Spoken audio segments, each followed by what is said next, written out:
linear momentum. It is inertia of motion. It is inertia of motion. ये होता है P equal to mass into velocity. P equal to mass into velocity. It is vector quantity. चुप नहीं रहोगे तो बाहर जाओगे. अब मैं बर्दाश्त नहीं करने वाला हूं. अगला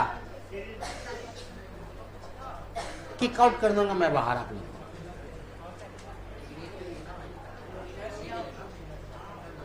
खा जाओगे आप.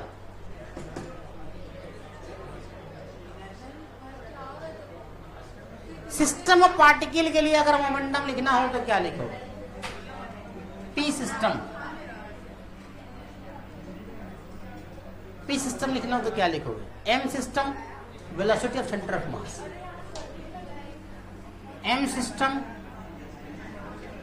Into velocity of centre of mass. ये लिख सकते हो. इसका यूनिट क्या है जी? यूनिट क्या होगा? केजी पर मीटर सेकंड ना, मीटर पर सेकंड. केजी मीटर पर सेकंड. केजी मीटर पर second.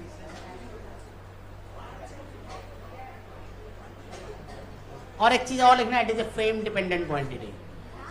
Frame dependent quantity. It is frame dependent quantity. Frame dependent quantity. It is frame dependent quantity.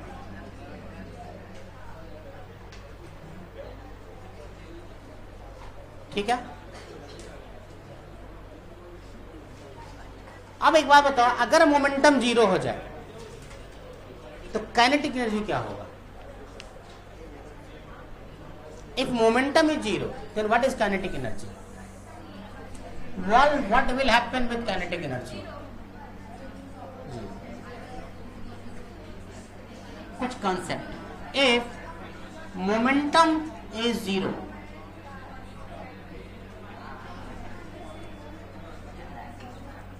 then kinetic energy is zero. It must be zero. याद रखना. P zero है, इसका मतलब m zero है या v zero है. अगर m zero है तो भी काइनेटिक एनर्जी जीरो होगी. अगर v जीरो है तो भी काइनेटिक एनर्जी क्या होगी? दोनों में से कोई भी जीरो होगा तो काइनेटिक एनर्जी आपकी जीरो होने वाली है. मान लेते 1 मिनट के लिए.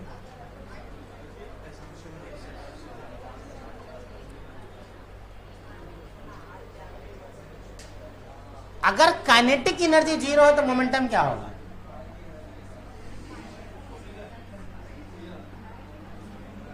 Second option. If kinetic energy is zero then momentum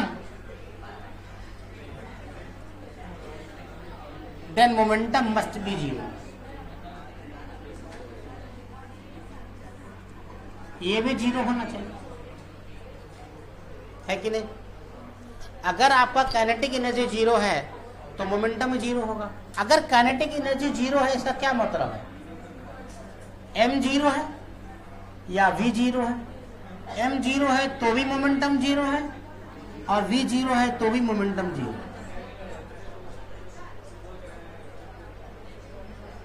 है कि नहीं?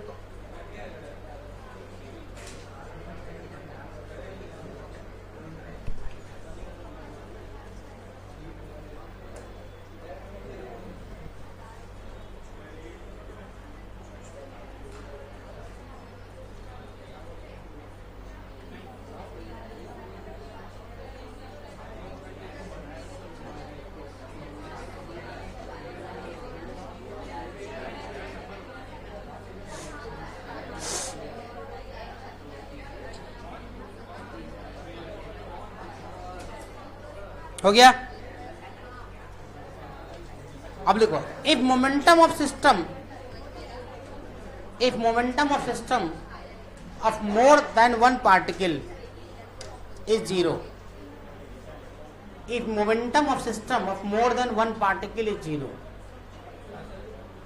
If momentum of system of more than one particle is zero.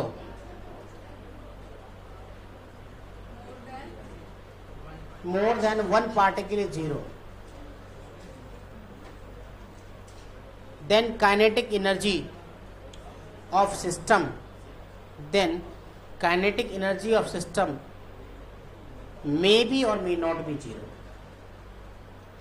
अभी सिंगल पार्टिकल की बात हो रही थी तो वहाँ दोनों बातें ऊपर की लिखी गई हैं, लेकिन सिस्टम ऑफ पार्टिकल में मोमेंटम अगर जीरो है तो काइनेटिक एनर्जी ऑफ सिस्टम क्या जीरो होगा या नहीं भी होगा, है ना? क्यों ऐसा, क्यों ऐसा बोल सकते हैं हम? कोई एग्जाम्पल के तौर पे बता सकते हो क्या? बहुत सिंपल सी बात है कि अगर कोई मास है और इधर जा रहा है 2 मीटर पर सेकेंड से,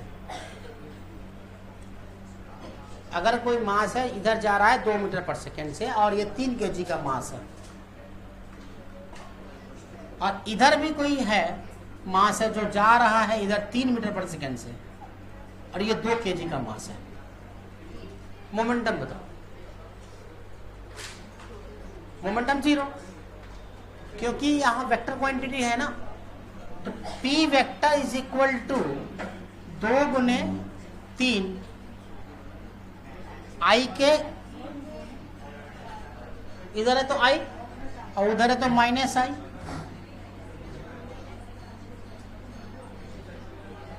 ये क्या हो जाएगा? जीरो। लेकिन काइनेटिक एनर्जी जीरो है क्या इसका? वो तो स्केलर क्वांटिटी होता है कि नहीं? तो काइनेटिक एनर्जी क्या हो जाएगा इसका? निकाल के बताओ मेरे को, कितना आ रहा है काइनेटिक एनर्जी इसका? इसकी काइनेटिक एनर्जी क्या होने वाली?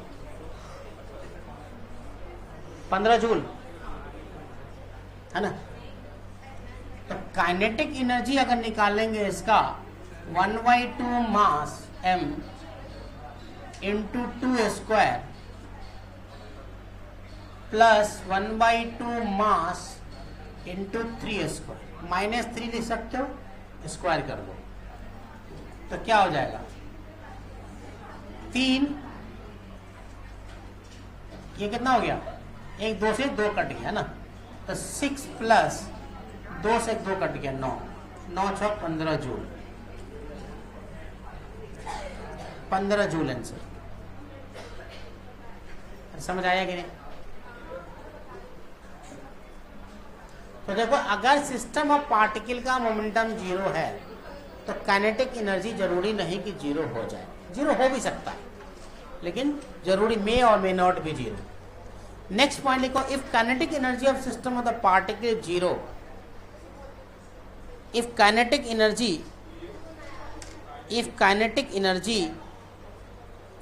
of the system of the particle is zero, of kinetic energy of the particle is zero, system of particle, if kinetic energy of system of particle is zero, then momentum must be zero. अगर kinetic energy zero है तो momentum must भी zero होगा, ठीक है? तुम उसको simple से देख सकते हो, half m1 v1 square plus half m2 v2 square बराबर जीरो, सिस्टम का काइनेटिक एनर्जी जीरो। तो वहां से आप मोमेंटम जब निकालोगे तो मोमेंटम जीरो ही आएगा, क्योंकि हर पॉइंट पे या तो m1 या v1 जीरो होना चाहिए। काइनेटिक एनर्जी क्या होती है? स्केलर की वेक्टर, स्केलर। अगर half m1 v1 square plus half m2 v2 square equal to zero, मैंने बोला कि इफ सिस्टम ऑफ पार्टिकल का काइनेटिक एनर्जी जीरो है तो momentum must be zero, momentum must be zero, may और may not भी नहीं बोल रहा, मे मस्ट बी जीरो, ठीक है?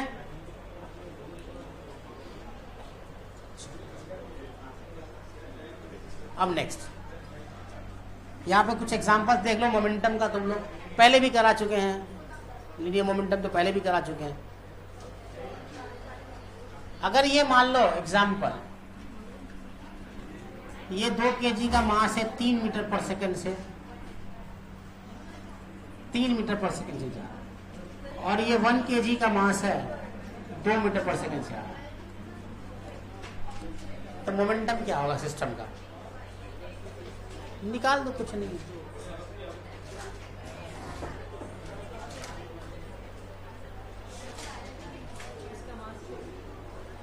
मास का 1 kg इसका सिंपल सा है, वेक्टर फॉर्म में लिख दो 6i plus 2j, 6i plus 2j। नहीं हुआ? मोमेंटम क्या निकालोगे इसका? 6i plus 2j। कभी जो पीछे वाले बच्चे लोग ट्राई भी करते कि काश हमसे ये सही बन जाए, मतलब मास इनटू वेलोसिटी पता है, मगर we are not going, I am not eager to solve the problem.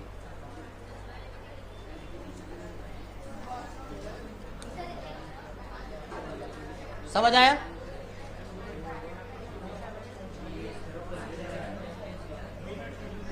इधर देख लो 2 kg का मास है,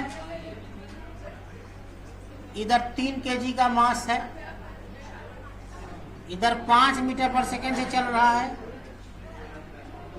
2 मीटर पर सेकंड से ले लो, कुछ भी ले लो, 3 मीटर पर सेकंड से।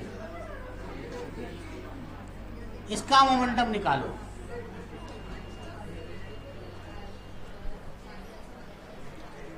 इसका मोमेंटम निकालिए। सब लोग निकालोगे, हम सबकी कॉपी चेक करेंगे। हाँ, कुछ ऐसे ही आएगा। 8i plus 5j minus j, minus 5j ना? हाँ, 8i minus 5j।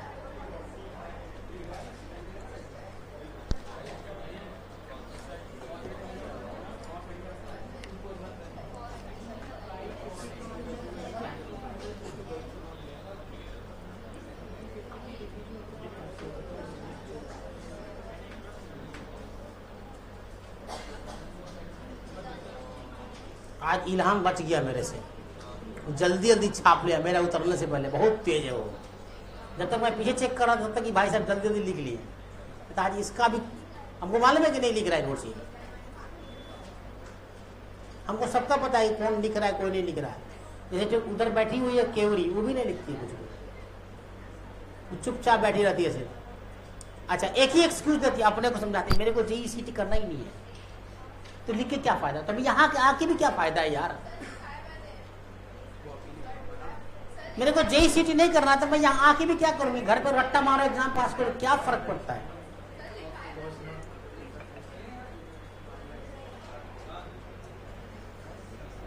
Those who are not serious now, why you have taken the science subject यार? किस बात के लिए? पढ़ना ही है, बीए कर लेंगे, आईए कर लेंगे, है कि नहीं है? जरूरत क्या है साइंस का बोझ ढोने का अपने ब्रेन पर? मत लो। लॉ ऑफ कंजर्वेशन ऑफ, ये आ गया ना सबका? इजी है, कंपोनेंट तोड़ना है और जोड़ देना है बस। Law of conservation of linear momentum, law of conservation of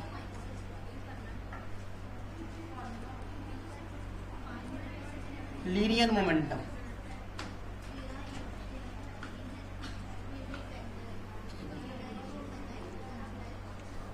इसको क्या हो गया?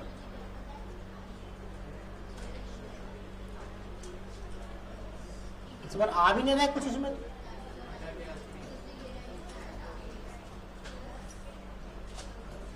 अरे किधर है?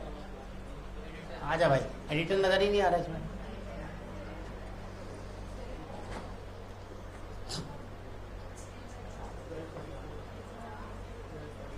अच्छा, वहां है एडिटर।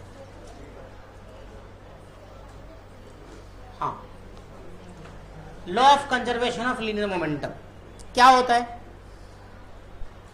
लीनियर मोमेंटम कंजर्व कब होगा? जब नेट एक्सटर्नल फोर्स 0 होगा पर्टिकुलर टाइम इंटरवल के। तो लिखो, एक लाइन लिख लो।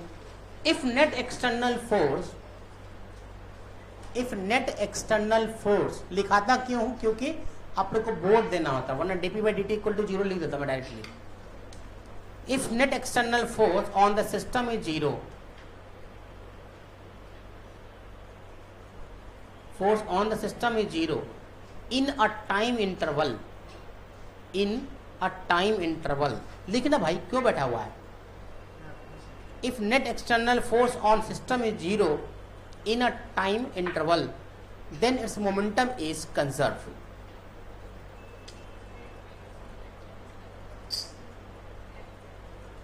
then momentum is conserved. आपको पता है कि F system is equal to dp system by dt, ये क्या है, rate of change of momentum है, rate of change of momentum, यही होता है आपका rate of change of momentum, यही होता है। और ये क्या देता है, स्लोप ऑफ पीटी ग्राफ, ये slope of PT graph, momentum and time graph.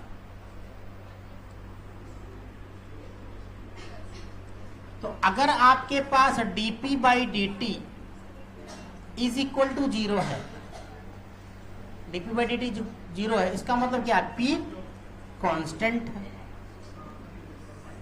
हो गया कि नहीं हो गया? अगर dp बाई dt 0 है, इसका मतलब क्या चीज है, कांस्टेंट है। यहां से एक फॉर्मूला तुम और निकाल सकते हो, F D T is equal to DP P D T. तो इंटीग्रेशन भी कर सकते हो, डीपी भी कर सकते हो। ये क्या हो गया,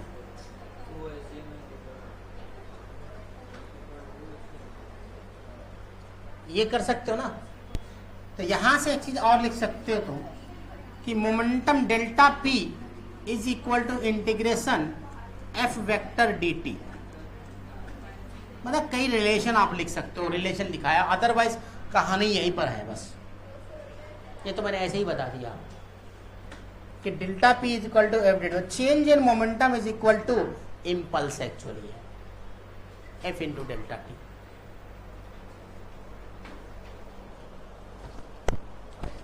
वायर जो है यहां पे, so when the net force on a particle is 0,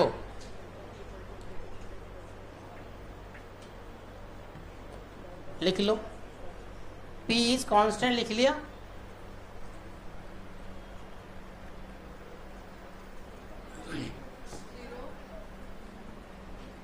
क्या लिखा तुमने, if net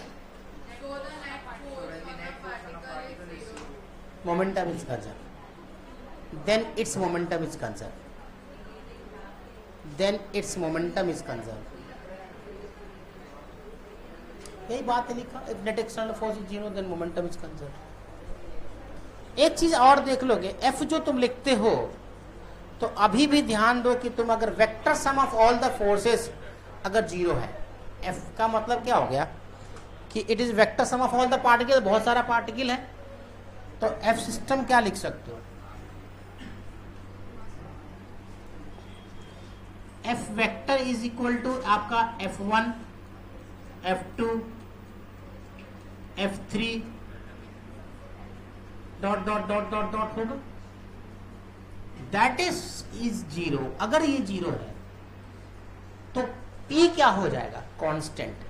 P क्या होगा, मतलब P1 plus P2 plus P3 plus plus plus is equal to constant. मतलब कि sum of all the forces अगर 0 हो जाए, vector sum of all the forces on different particle is 0, then momentum on different particle is sum of all the momentum of the different particle is 0 constant. यही मतलब हुआ इसका, समझ आया कि नहीं? नहीं आया तो लाइन में लिख सकते हो कि vector sum of if net force vector sum of all the forces on the system of particle 0, the vector sum of the momentum of particle is conserve. यहां देखो, इफ एफ नेट मतलब vector sum of all the forces is 0, then momentum vector sum of all the momentum is constant. यही बात हुई।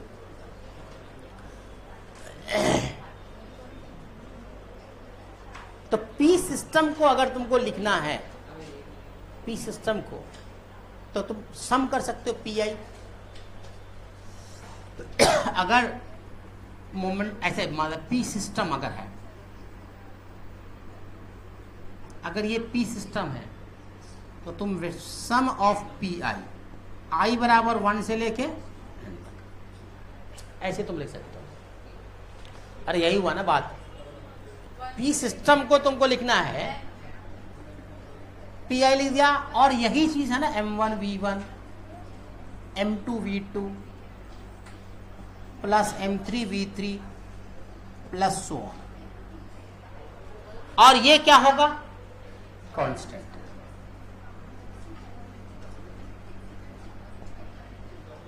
This is constant. अरे समझ आया कि नहीं?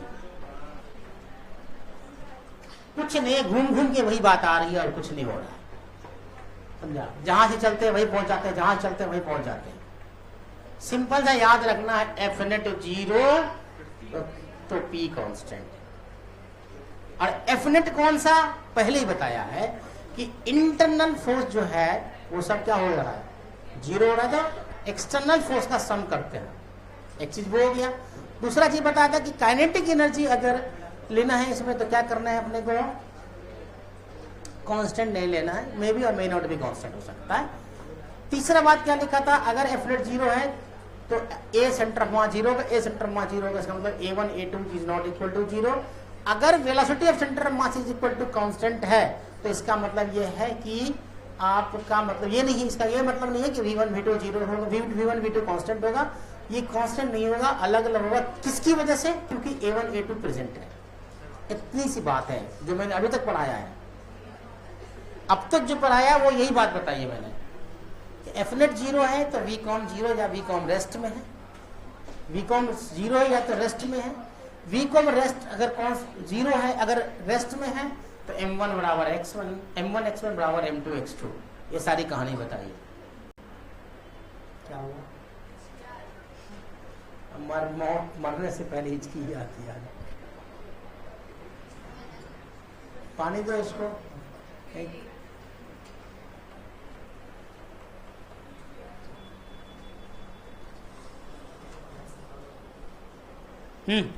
हो गया?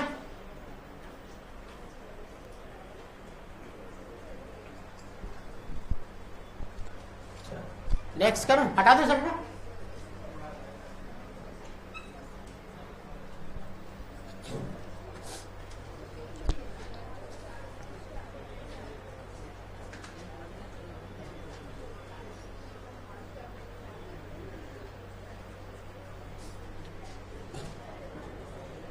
आगे बढ़ो। अब पार्टिकल ऑफ सिस्टम पे मोमेंटम का बात कर लेते थोड़ा सा। अगर ये कोऑर्डिनेट सिस्टम है,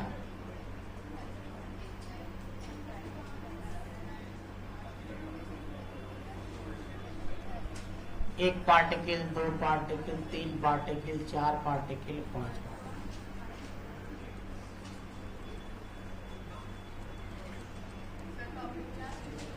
कोई टॉपिक नहीं, इसी मोमेंटम ही चल रहा है इस तरह। बहुत सारा पार्टिकल है जिसका कोई का वेलोसिटी इधर जा रहा है, v1, v2, v3, v4, और ये तुम्हारा v सेंटर ऑफ मास है।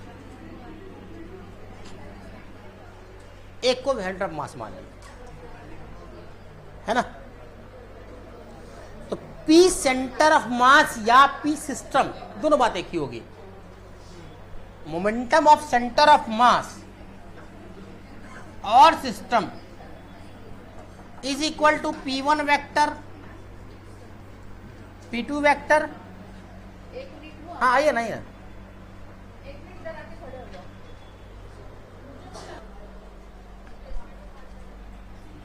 है ना।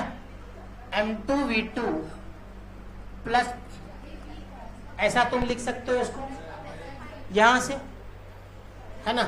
तो यहां से तुम क्या लिख सकते हो, mvcom is equal to p1 vector, vector छोड़ो डायरेक्टली लिखते हैं, p1 plus p2 plus p3 plus plus plus plus plus, ये एक रिलेशन बनता है यहां से।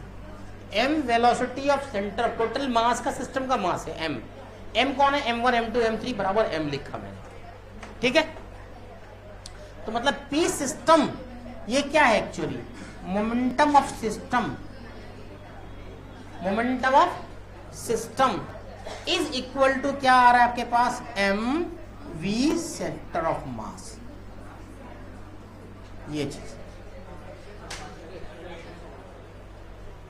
m v centre of mass. अरे चमका, समझ आया ये सब, कुछ है नहीं, घूम घूम के वही बात आ रही है।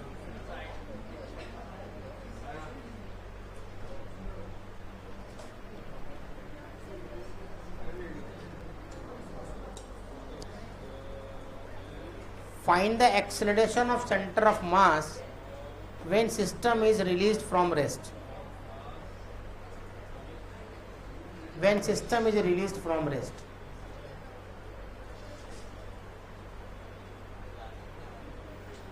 When system is released from rest.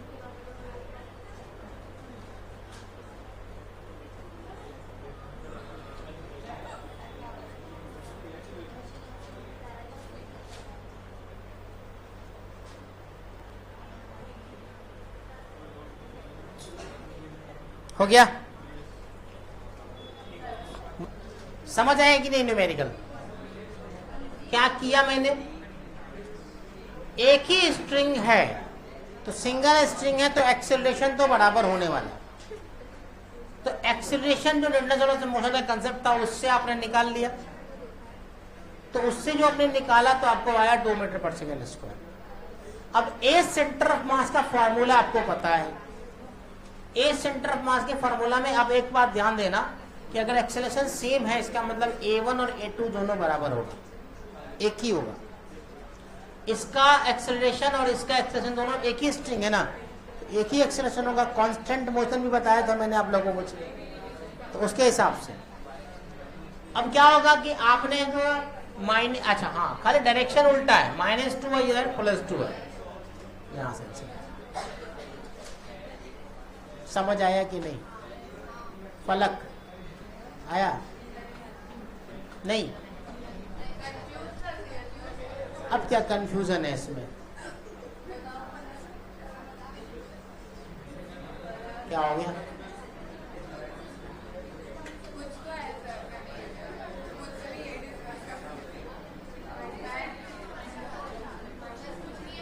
अरे ये ऊपर गया तो प्लस, नीचे आया तो माइनस, बस यही है।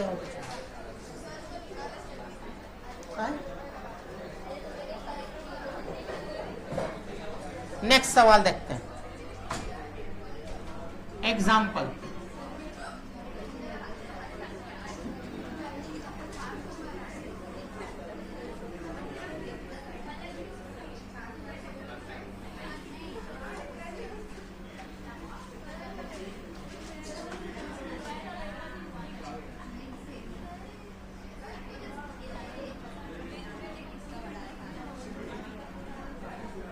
आइडेंटिकल मास रखा हुआ है, 2 identical mass are released from fixed smooth inclined plane, 53 degree और 37 डिग्री, 53 डिग्री एंड 37 डिग्री, दोनों का मास m। अब निकालना है आपको फाइंड ए सेंटर ऑफ मास। दोनों को रिलीज किया है, find A centre of mass when released,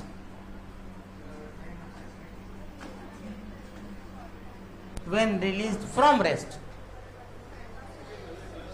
और इंक्लाइन प्लेन स्मूथ है, ये कोई फ्रिक्शन नहीं है, स्मूथ है, दिस इज ए स्मूथ और आइडेंटिकल मास है, m1 m2 दोनों बराबर है, m1 m2 दोनों बराबर है। Find A centre of mass, ये निकालिए जल्दी से। ए बराबर जी साइन थीटा होता है ना,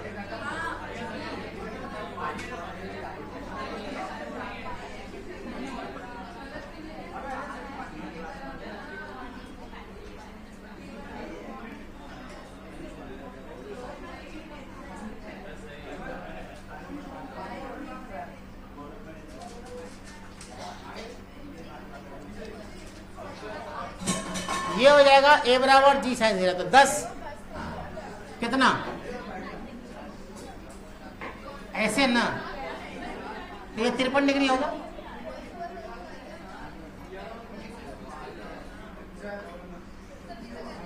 थ्री ना, तो जी साइन 53, जी साइन 53, जी साइन 37, 37, ठीक है। ये कितना आ रहा है, 10 इंटू 3/5, 5 दूनी 10, दैट इज 6, तो ये 8 आ जाएगा, ठीक है।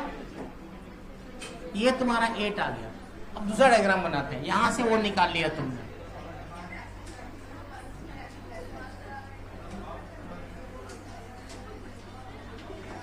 यहां से तुम्हारा आ रहा है 8, यहां से आ रहा है 6, तो इसका 2 कंपोनेंट बनेगा, ये 53 है 53, तो ये भी 53 हो गया, और ये 37, ठीक है। 6 sine cos 37, 6 sine 37, 8 cos 53, 8 sine 53, सबकी वैल्यू लिखो कितनी आती है, वैल्यू लिखो सबकी। 8 साइन 53 का वैल्यू कितना आएगा, 8 साइन 53, 8 इंटू 4/5, 32/5, 5 छक्के 30, अब 5 चौक 20, 6.4 आया, मतलब ये आ रहा है 6.4, है ना।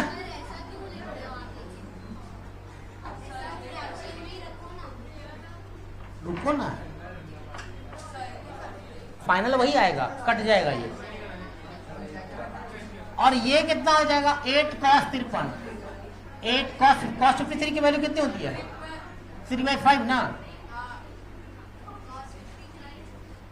cos 53 3/5, तो 8 24 डिवाइडेड बाई 5, तो 5 25 25, 5 चौक 20, 2 5 8 40, 4.8, 4.8, ठीक।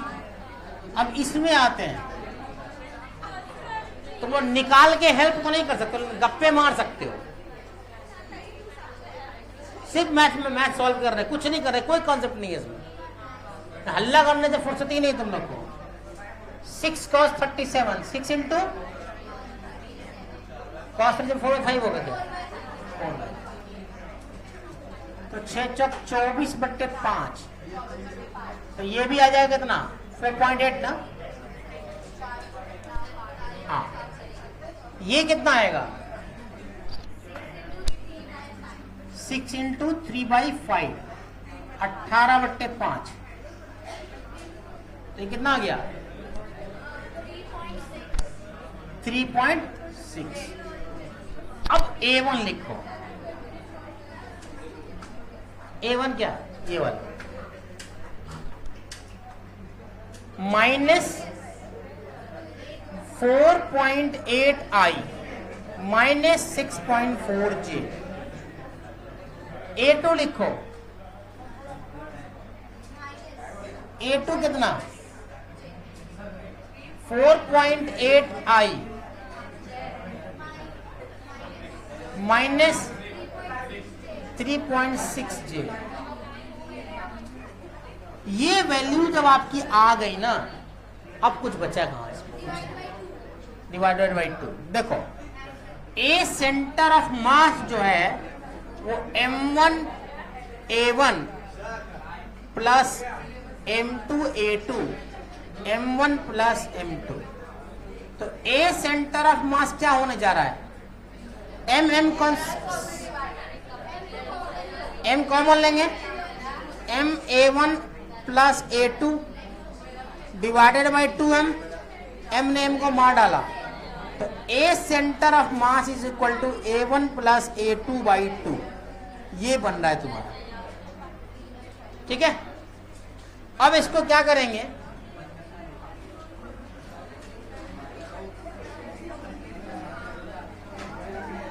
यहां से